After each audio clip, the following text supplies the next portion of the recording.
I could sit here all day, and that could be your review. Seriously. This pay-per-view was a complete, utter predictable. They called this the Elimination Chamber, or in the work with Matt Hardy voice, it is the Elimination! The Chamber of Elimination! More like, this was the Chamber of Predictability. The Chamber of Predictability. I swear, I swear, man. I literally swear that this pay-per-view is predictable.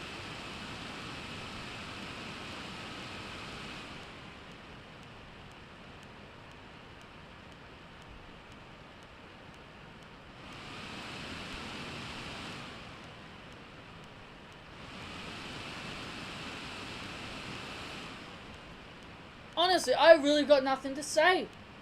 This pay-per-view was a piece of shit. Honestly. Ronda Rousey, like... Really? I mean, like, you have her put Triple H to a table? Like, that's gonna make me take Ronda Rousey seriously. You know? People hate Ronda. People hate Ronda right now. Do you really think people are going to get behind Ronda Rousey because she slammed the creator of NXT through a table? Honestly though, I really feel like that... I really feel like Ronda Rousey is going to become another Roman Reigns. She's going to become forced down our throats.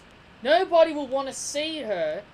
And it's coming to the point where I don't care. What did I tell you guys?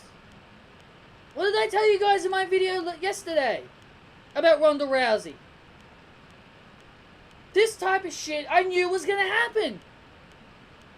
They're gonna try and make you believe Ronda Rousey is ready for this stage, where clearly she's not.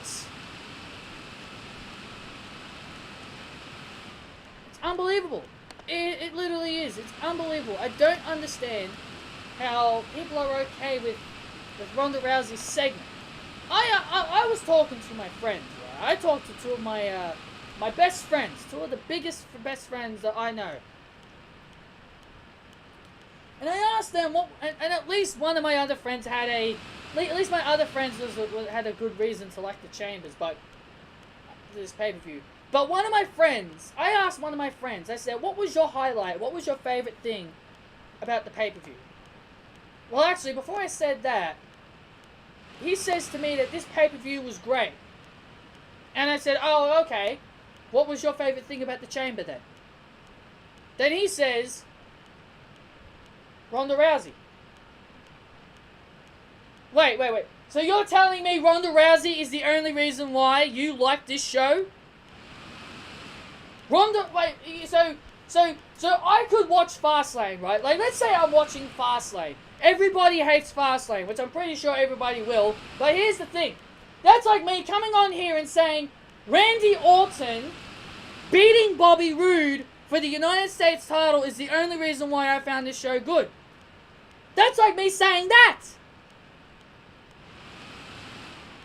Yeah, I'm a Randy Orton fan, but that doesn't mean I'm going to say that. It really all depends if the match was good. Seriously, Ronda Rousey is your only reason why you enjoyed this pay-per-view. What about the men's chamber? Well, actually, I'll get onto that in a minute. What about the women's chamber? What about Asuka versus Nia? Are there other reasons why you like the chamber? No. Ronda Rousey was the only reason why you like the chamber. Ronda Rousey being there equals a good show. Give me a break. It made the show worse. Ronda Rousey being there only made the show worse.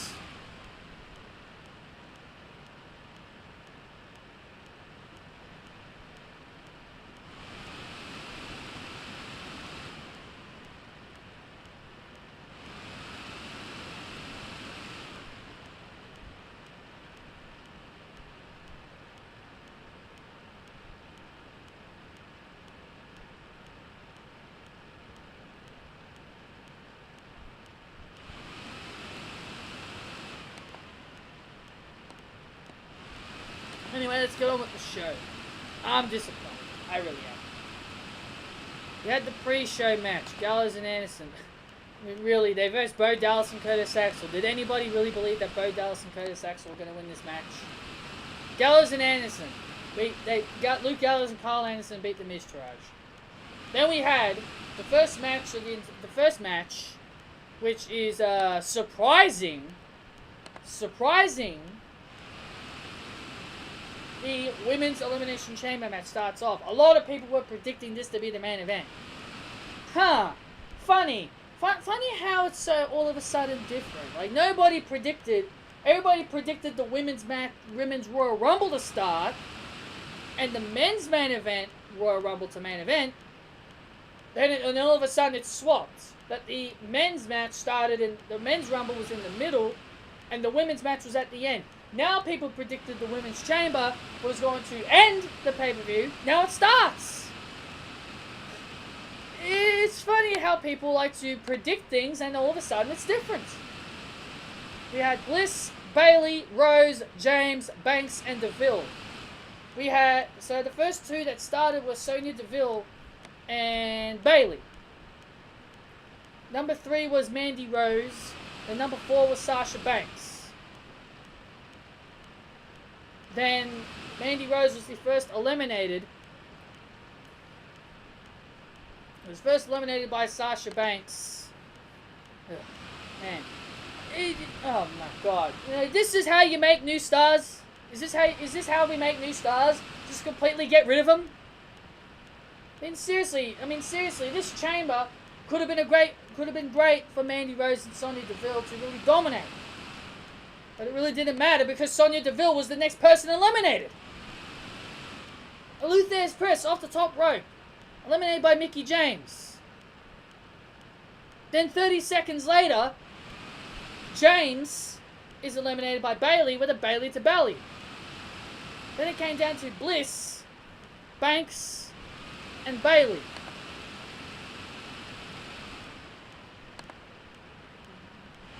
Alexa Bliss eliminates Bayley with a rolling pin.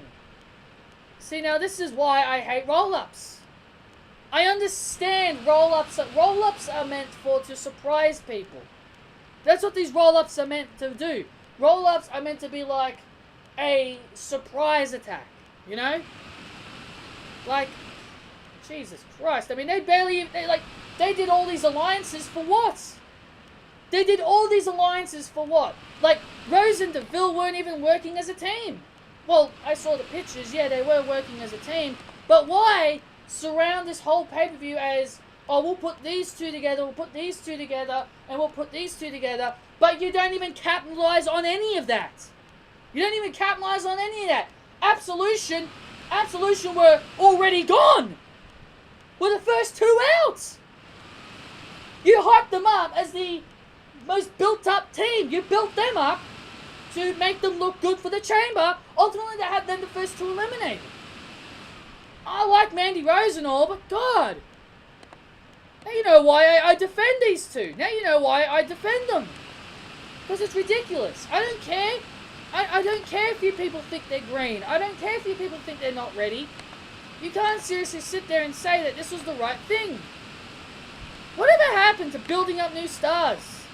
This chamber match would have been great for Rose and Deville. This is how you make new stars. These types of matches is how you make new threats for the women's division in the future. But no, the two women that you could have possibly built up into the future were the first two out. And the final three was predictable. Bayley, Bliss, and Banks. And again, a roll-up that took out Bayley, which again I wasn't too pleased about. And then Bliss beats Sasha with a top rope DDT. Doing her DDT off the top rope. Now I think that would have looked pretty nice and impactful. But Bliss is going to Mania. Alexa Bliss is going to Mania, and that's what it is. Bliss is going to Mania. Who is she going to be versing? I reckon she'll probably verse Nia Jax. It's got that funny feeling that it's got that funny feeling that's what they're doing. I'll be amazed if they have Asuka. I'll be amazed. Besides, having Asuka versus Bliss would be a terrible idea. Next we had The Bar versus Titus Worldwide. Apollo and Titus O'Neil. Now, I understand why people are not happy that Titus and Apollo are in this situation. I understand that clearly. I really do. I understand that really well, but you do know the only reason why these two are in this position is because they have no tag teams. It's the only reason why they're in this position, and Titus Worldwide are nothing just filler. They are nothing but filler for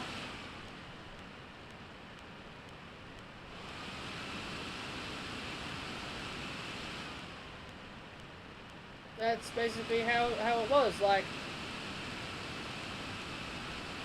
they were just filler here.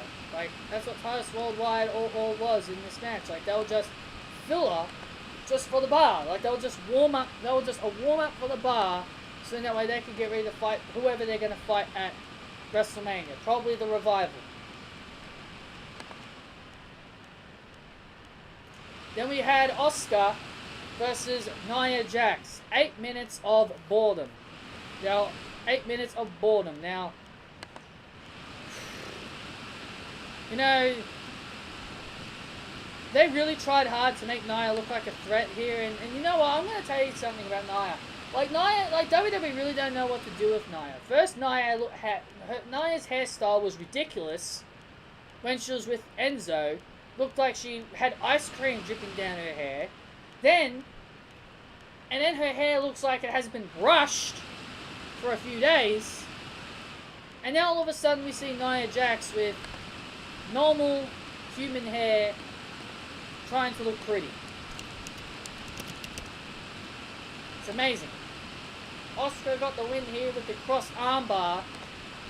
Yeah, nice way to make Nia Jax look like a monster who's supposed to be unlike most girls. You know? Nia Jax is an absolute disgrace to her theme song. She's supposed to be unlike most girls. But here she is, being like most girls, tapping out.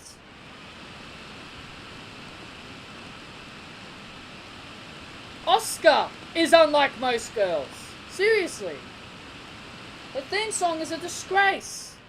They need to get a new theme song for Nia Jax, considering she is not like most girls. And I'm pretty sure this would have upset a lot of fans. After the match, Nia Jax blasts Asuka and leaves her laying. Leaves her laying after the match. Like, destroys her through the what happened? Blasts her through the ringside barricade. Yeah, that's a really good way to treat Asuka. Very good way to treat Asuka. Obviously, like I said here, guys, this is obviously their way on setting Nia Jax up for something big. And I got a feeling a Raw Women's Championship match is coming up for Asuka. For Nia Jax, sorry. Then we had Woken Matt Hardy versus Bray Wyatt. Matt Hardy wins. Twist of fate. Well, as I would call it, I would call it the delete. You know? I'll probably call it the delete of fate. Not the twist of fate, the twist of delete, or the delete of fate. But I guess that would be overusing the word delete. So Matt Hardy wins. Matt Hardy wins that. And we have the men's Elimination Chamber. Oh, here we go. Here we go, man. Here we go. Here we go. We're talking about the biggest piece of trash ever. Now don't get me wrong, as I can see in the timer here in the corner, is that this match obviously went on for a very long time. 40 minutes and 15 seconds, okay? 40 minutes and 15 seconds. That's not bad. That sounds like a very good Elimination Chamber match. You know, a match that goes on for 40 minutes. Look, the match length is not what the big issue is. The big issue is that they had Braun Strowman eliminate every single person that is on this list. Every single person that's in the match. The Miz, Elias, John Cena, Finn Balor, and Seth Rollins. Who was the first man eliminated? The Miz was the first man eliminated. The second man eliminated was Elias. The man comes out, the man gets a big advantage of coming out last, and he's the second man out. Who wants to get power slammed with Braun Strowman? Then third man eliminated was John Cena. Fourth man eliminated was Finn Balor. And then next was Seth Rollins. And who did it come down to? Oh! Obviously it came down to Roman Reigns and Braun Strowman. And what do you know? Braun Strowman can't eliminate Roman Reigns. This is my main issue. This was my biggest issue throughout the entire... This was the biggest issue. Roman Reigns single-handedly eliminates Braun Strowman. Single-handedly. The only guy with a spear eliminates Braun Strowman.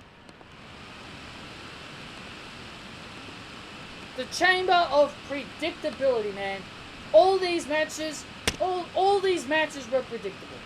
Every single one of these matches were predictable. Honestly, all of them were predictable. Even though some people thought Sasha Banks should have won the women's chamber match, but I'm sorry, even that was predictable. Honestly, even that was predictable. I knew Bliss was going to win. As much as I really didn't want Bliss to retain, even though I'm a big Bliss fan, but I didn't think she should retain. But honestly, she did. So there you go, guys. That is your Elimination Chamber review. I hope you guys enjoyed it. And honestly, guys, this pay-per-view was predictable. Roman Reigns being the only guy to eliminate Braun Strowman single-handedly, that's going to be a big issue. You know, WWE likes to build up new talent. But honestly though, guys, I really felt like this was obvious. This is way too predictable. Braun Strowman eliminated every single man. And then ultimately he falls to Roman Reigns. How is anybody okay with that? I mean, like, WWE doing that isn't going to make people go out and buy Roman Reigns t-shirts. You know, Roman Reigns, WWE doing that isn't going to make people buy the Roman Reigns vests. He's not going to buy his gloves. It's not going to buy any merchandise for Roman Reigns. It's only going to make people hate him even more. Honestly, this pay-per-view really fell flat. It was predictable. And they only had Ronda Rousey just to sell tickets.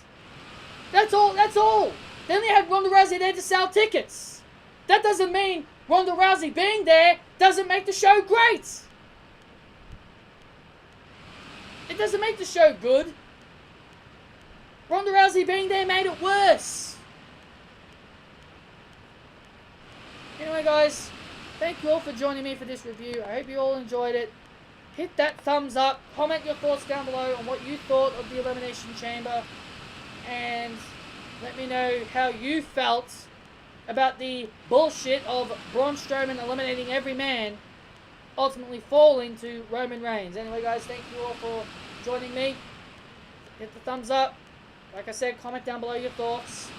Hit that subscribe button if you're new. And make sure you click the bell to be notified when my next post comes up. Anyway, guys, this has been your boy, Patrick Valentine. Too sweet out to you all.